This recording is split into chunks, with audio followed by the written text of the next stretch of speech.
के न्यूज़ 18 में मैं अनुपम गुप्ता आप सभी का स्वागत करती हूं। चलिए शुरुआत करते हैं कुछ देश दुनिया की खबरों से।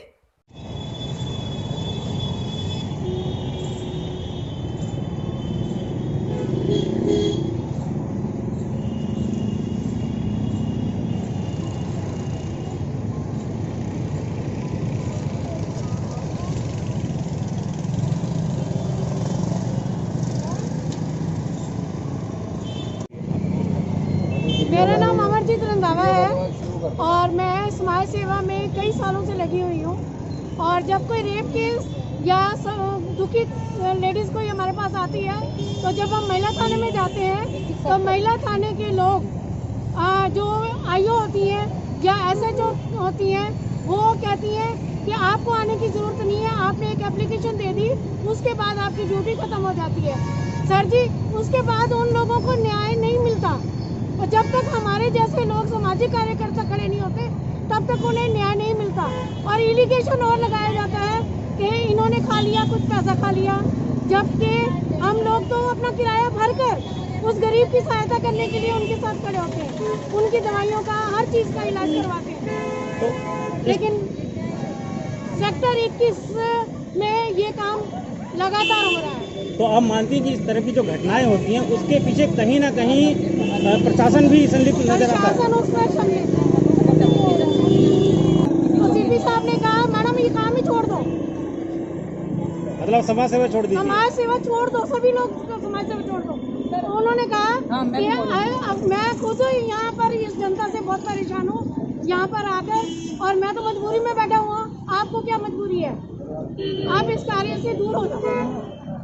मेरा नाम पूनम भाटिया है। जैसा कि रंधावा मैडम ने अभी आपको सब कुछ बताया है, मैं उस बारे में आपसे कुछ कहना चाहती हूँ कि जब हम सीपी साहब के पास गए तो सीपी साहब ने हमसे ये सब ऐसा कहा, लेकिन जब उन लोगों को सामाजिक कार्यकर्ताओं की ज़रूरत पड़ती है, आप लॉकडाउन देख रहे, लॉकडाउन में सारा काम सिर्फ सामाजिक कार्यकर्ताओं ने ही किया है।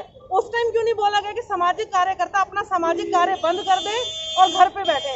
और आज जब किसी की सहायता के लिए हम लोग वहाँ पहुँचते हैं तो हमें ये कहा जाता है कि आप लोग घर पे बैठिए, आप लोगों की ज़रूरत नहीं है।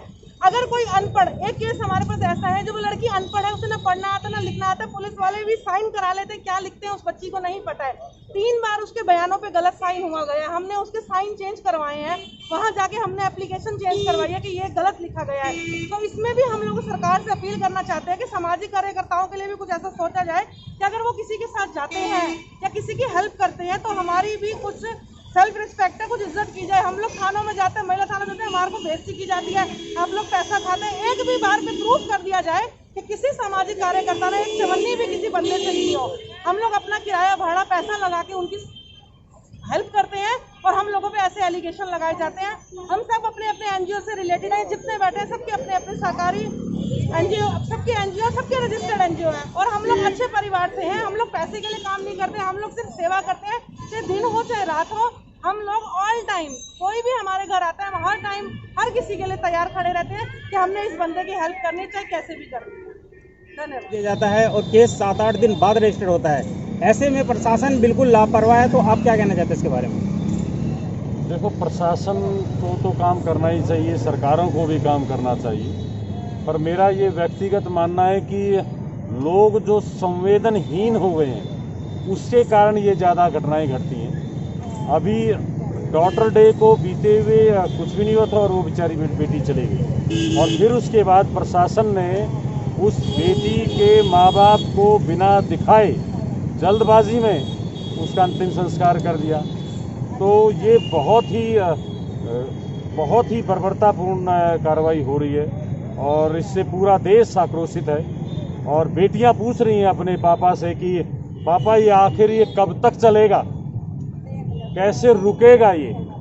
और पापाओं के पास, उनके दादा के पास, उनके चाचा के पास, उनके भाई के पास इस बात का कोई जवाब नहीं है। अगर आप लोगों के माध्यम से कोई जवाब दे सके कि आखिर ये कब रुकेगा तो ज़रूर बताएं। सरकार ये नारा देती है कि बेटी बचाओ बेटी पढ़ाओ अभियान, इसका नारा लगाकर वो इस देश में अभी सरकार बनी है, लेकिन वो कहीं ना कहीं फेल नजर आ रही है आपको?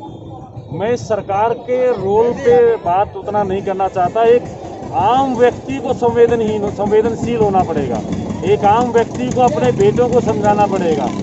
सरकार का रोल तो बाद में आता है। अगर एक व्यक्ति आम माँ बाप अपने बेटों को समझाएं, अगर उनके माँ बाप ने उनको अच्छी शिक्षा दी होती तो आज ये काम नहीं होता, और ये कहीं पर भी नहीं होगा।